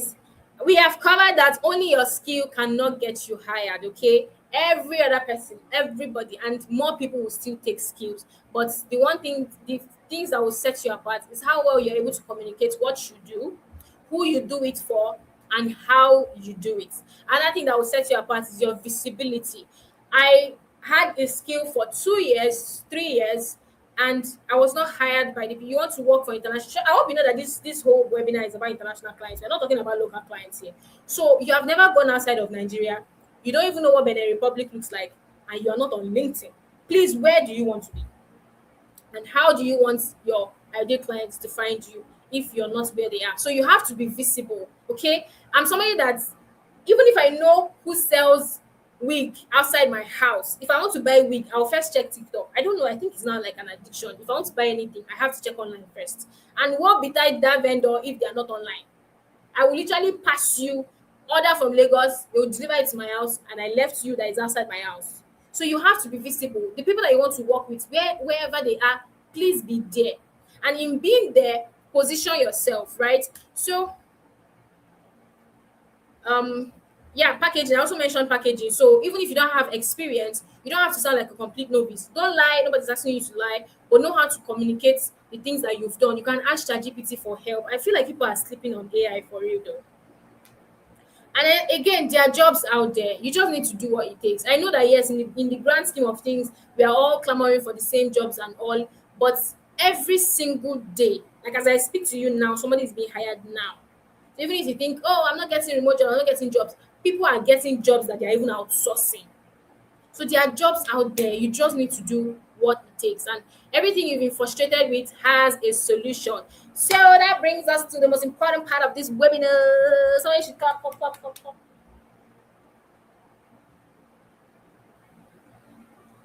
People should hype, like I want to see your reactions in the comments.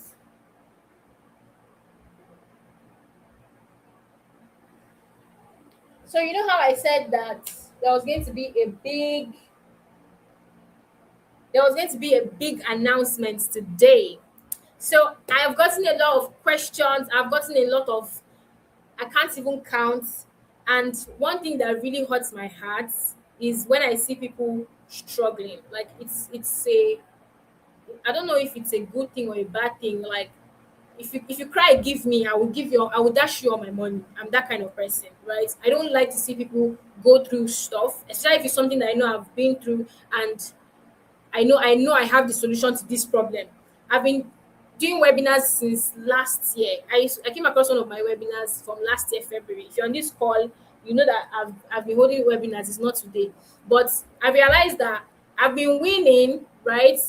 I struggled in the initial stages of my career, but right now, by the grace of God, things are now different. I have learned so much. I have studied so much. I've applied to a lot of jobs that I now know that, okay, straight off the bat, if I see a job application, I know that these are the kind of things that I should add in that job application. But looking through you guys' stuff lately, I just realized that the things that I think I know, that is common knowledge, that you people know it, everybody knows it. It's just common knowledge. It's not actually common knowledge. All right. So I decided to take on people that are serious with that are looking to get, when I mean serious with their career moving forward. Okay, and I'm unveiling my mentorship program. Drum roll. Are you drumming?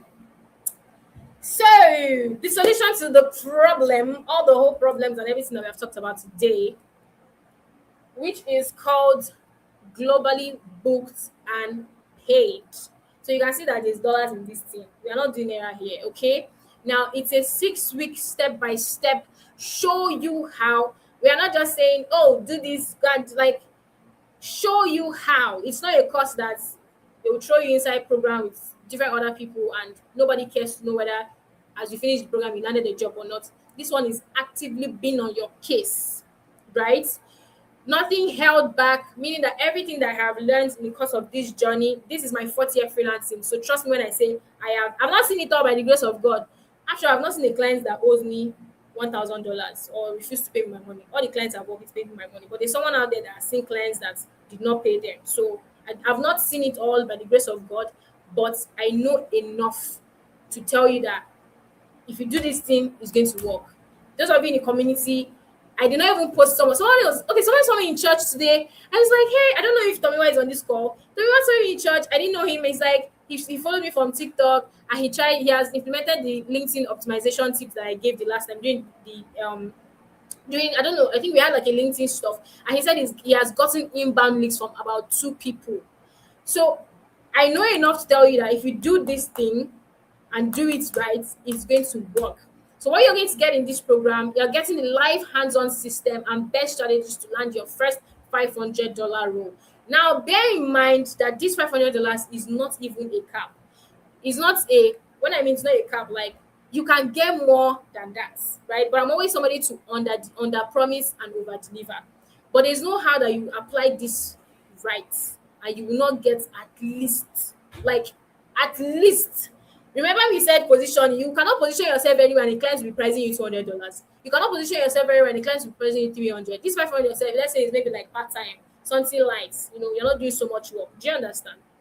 Now, daily and weekly actions, structured and tracked, so you never wake up wondering what to do next. When it comes to what you're going to create on LinkedIn, that will be covered. When it comes to how you're going to apply for jobs, if it comes to cold emailing, every single thing that you have to do. One thing I would always say is if you are working in a particular goal, that you have to figure out the 5 daily actions that you need to execute in order to achieve your goal. So those actions that you have to consistently do every day to get yourself to land yourself a job, you will get them in the program. The next one is expert reviews on your resume, portfolio, and LinkedIn. All your profiles, every single profile you own that a client will be interfacing with, they will be broken down, scattered, and rebuilt for you. Have you guys seen my LinkedIn profile? Let's go to my LinkedIn profile. Let's look at my LinkedIn profile for a bit.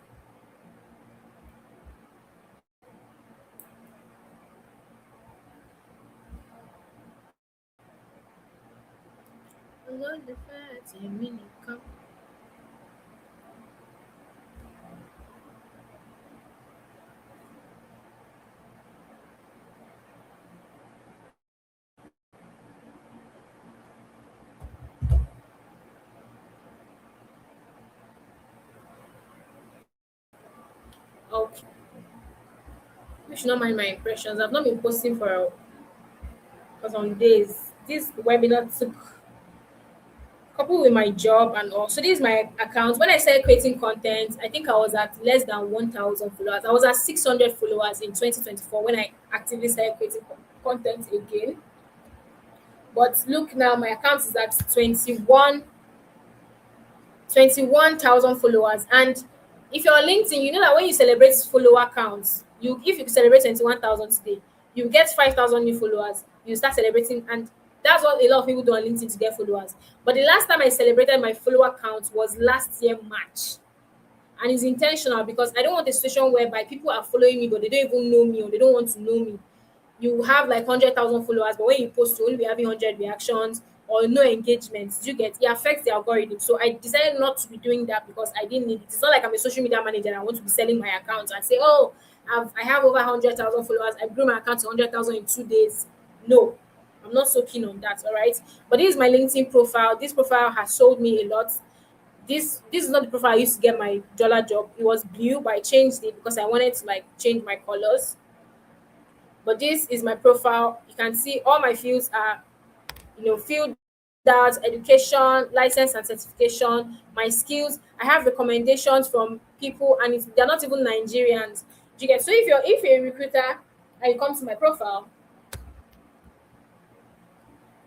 if you're a recruiter and you come to my profile and you see this, you definitely know that, okay, for people in my country, like you're not just seeing a Nigerian guy giving. See, when it comes to work, when it comes to things like this, perception matters.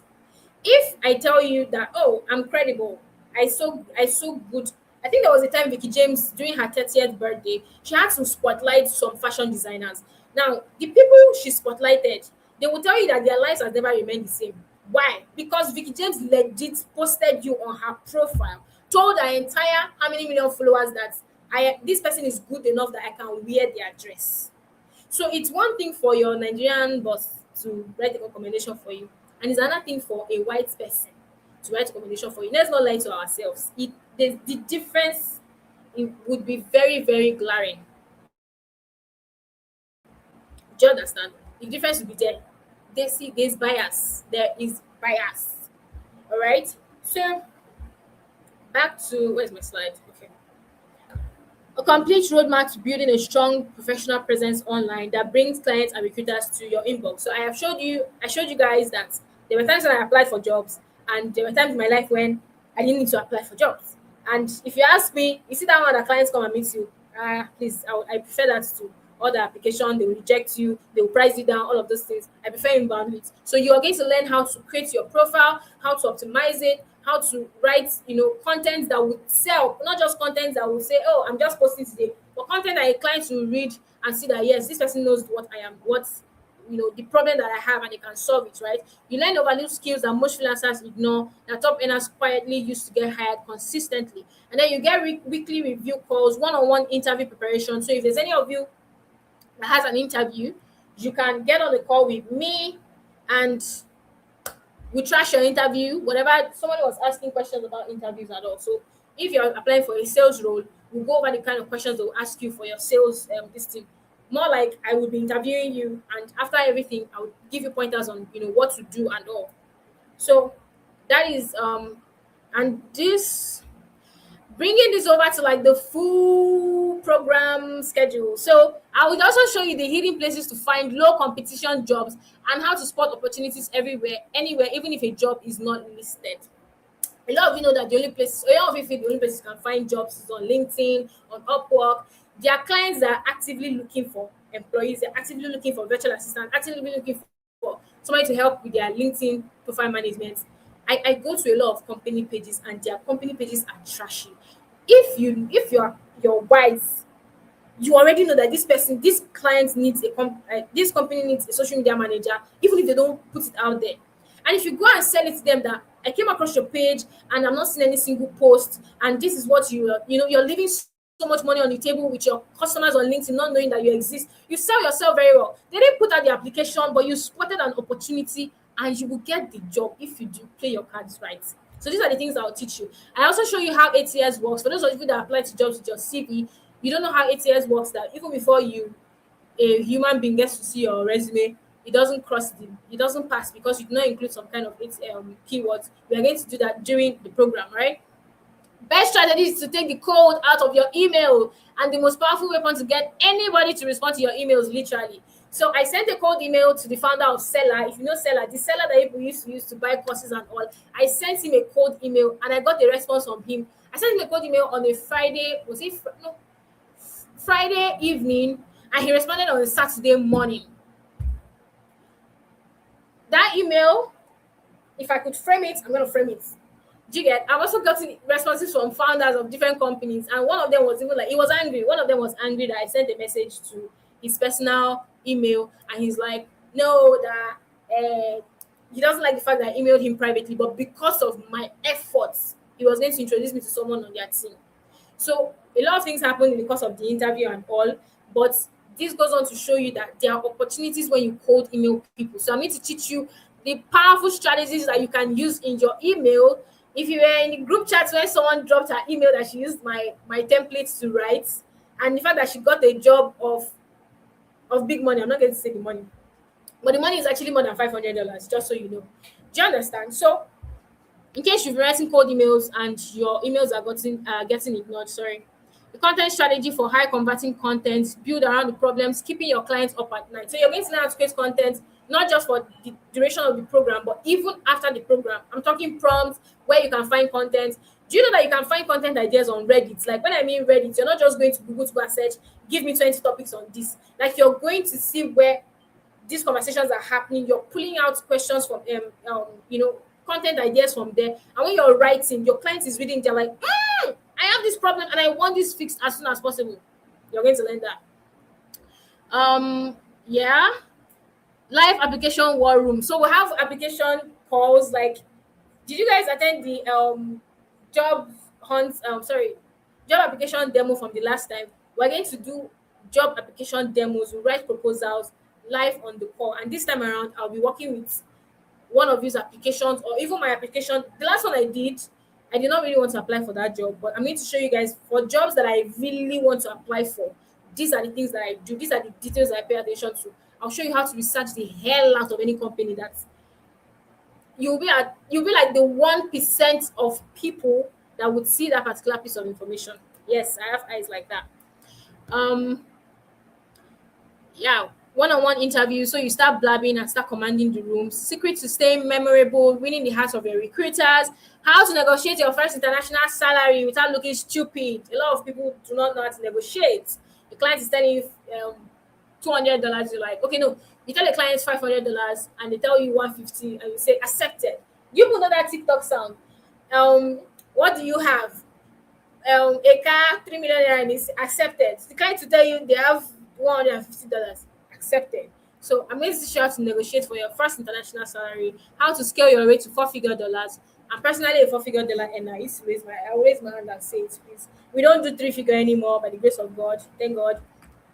A system you learn once that pays you over and over again. Now let's get into the bonus for signing up. Now, when you sign up, you're getting a full LinkedIn profile overhaul, meaning that you get your LinkedIn profile picture, banner, your headline, your featured section, everything. This is what I mean. This is what I mean. So you're going to get your LinkedIn banner. This is your banner. You're getting this profile picture part. You're getting your headline and your featured section done for you for free. Now, if you know any graphic designer in your space, go and ask the person how much it costs to do a profile over what's it called, revamp. You'll be spending nothing less than 50,000 naira to do that. But this program, once you join, you're going to be getting it for free, right? For those of you that are struggling with getting your portfolios and all, it's a portfolio vault that works for any niche to help you build a portfolio step by step and work on quality projects. Like you have 4 years of experience, even if you have zero. I've showed you guys the portfolio and I told you guys that there's only one project there that is a real project. Every other one, dummy project. So you're going to get the vault, the prompt to do everything for your portfolio step by step, templates and all. You're also getting a content calendar for LinkedIn. You're getting close-up access to experts in your field, right? So for people like Blessing now, ideally, if you reach out to Blessing, she might not even have your time to answer you, right? But for the purpose of my relationship with her, she was on the call today, or she's on the call today to answer your question. So you're going to be meeting different experts from different industries. Your industry particularly will be coming to share stuff with you, share insider secrets with you, right? By virtue of joining the community. And then a personal brand starter kit to help you map out your ideal client persona, your offer, and your positioning statement. Now, some of the problems I see some persons have is they don't know who to work for. You want to be party jollof rights. Even party jollof said they finish. You want to work for founders, you want to work for entrepreneurs, you want to work for business owners, you want to work for real estate investors, you want to work for everybody. So people don't know who to work for. They don't even know where to map out their ideal target audience. And the best way to get results from this whole job search thing is when your attention is in one place. It's when your focus is in one particular set of people. At least when you try it and you know it doesn't work, then you move on to the next. But if you keep emailing different people, if you keep reaching out to different companies, you're confused to be confused, right? So how do you map out this whole thing if you're just starting out particularly? You're going to learn that in the program. Lifetime access to digital enhanced community for 3 weeks until you decide to walk away. Now, for this course, for this program rather, the investment is just 35,000 naira only. Remember that I said your LinkedIn overhaul alone, if you want to do it with a designer, you're going to spend nothing less than 50,000 naira. And this program is going to cost 35K for the 6 weeks. But I promised 10,000 naira, 10,000 giveaway to 20 people on the call. So this giveaway is only, I said I'm not going to tell you guys the criteria yet until you guys are on the call. So the criteria for winning my 10K is for people that join this night, this minute, as I'm speaking to you. You get to pay 25,000 naira for the program. So you're getting a 10,000 naira off. And it has to be on this call. Okay. So I'm going to send the link to the page where you can make the payment, and it will direct you to a form. You fill out the form, send your screenshot there. Now, in case you're wondering, okay, how much, somebody was asking me, how long did it take to do all of this? So I spent 3 years of my freelancing career making a lot of mistakes, and this was my first dollar paycheck, you can see. And I think in in February of last year, I made my first four-figure dollars, right? I think January, no, in January, I made my first million. January 2025, I would never forget. I made my first millionaire. And I was supposed to feel like I just made a million, but I didn't feel like anything. I don't know why. But the whole journey that went from me going from this point to this point, everything that I've learned in between all of that, in case you want to punch your calculator, 1.8, sorry, 1,800. I think I 1,800 last year. That was about 2.93 million naira ish. But like, I feel, just imagine what you would do with 3 million naira. Some of you feel like you go and buy land, buy all the land in your father's village. So basically, everything that I've learned in the course of this journey, I wasted 3 years, and I can't get my 3 years back. Sadly, no cause for regrets. But I know that I'm 25 right now. The life that I have right now at 23, I didn't even see myself having it. I knew it was going to be a long time coming for me. But by the grace of God, that whole journey was shortened. I learned a lot. I made a lot of mistakes, right? And you're going to learn. I'm going to make sure that you don't repeat my mistakes. Okay. So let me see, where is the, I'm going to stop sharing my screen right now. Uh,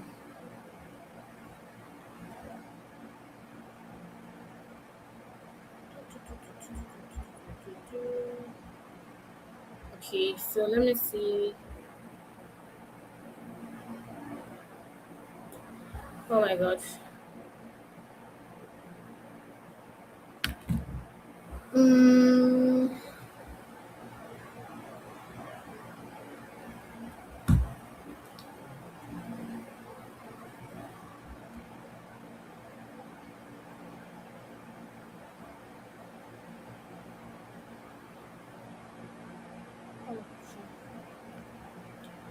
how do I?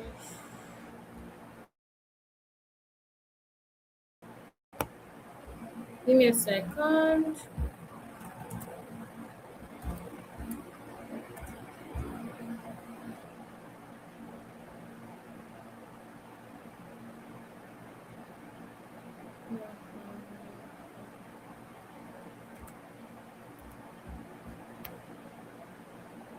Okay, I just posted the link in the group chat.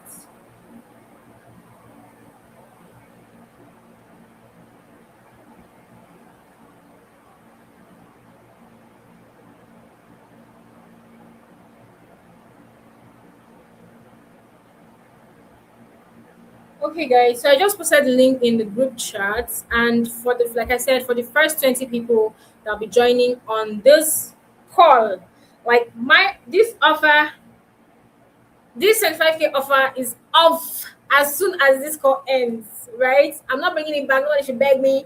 And once I get my 20 people that I promised, 10K,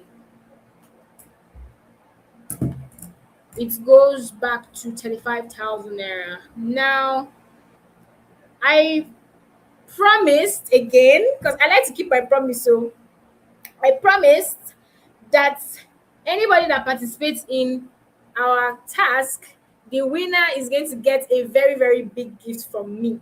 So I hope that person is still on the call because if I call your name and you're not there, oh yeah, support law, you don't go. The winner of that task, not more like I just want to appreciate you for being active, not for me but for yourself, because every single thing for me, I feel like I have stuff figured out right now. So even if I don't teach nobody, I'm good, right? So anything I tell you, I'm doing it so you help yourself as well. And there are people that actively participated in that task, and the winner or the most active person is going to get free access to my mentorship program. Can I see hands there, please? So the winner, where? Where's my list? Where is Watife? Is Watife on this call? Is Watife on this call?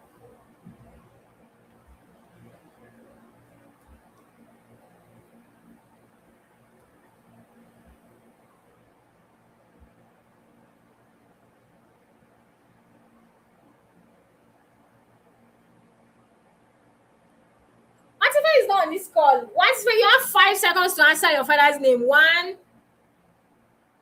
two, three. I'm looking into the chat and I'm not seeing. Four. Yeah. Five. Going, going, and sadly gone. Second person, second most consistent. Okay. Now, the second most consistent is a draw between Aurora and Faith. But because Faith was the first person to submit that task on like the first task, the first day one task we had, Faith is actually going to get free access to my community. Is to my mentorship program. Is Faith here? Is Faith here?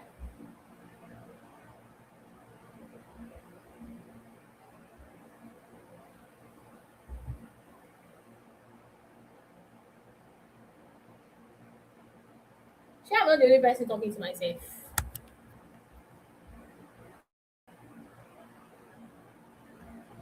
What if I already lost their chance? Is Faith here? If Faith is not here, it's go to the next person. I don't like when you party. I legit told you guys, if you were on the, if you had participated in your, it's not even as if I did not give you heads up. I gave you guys heads up.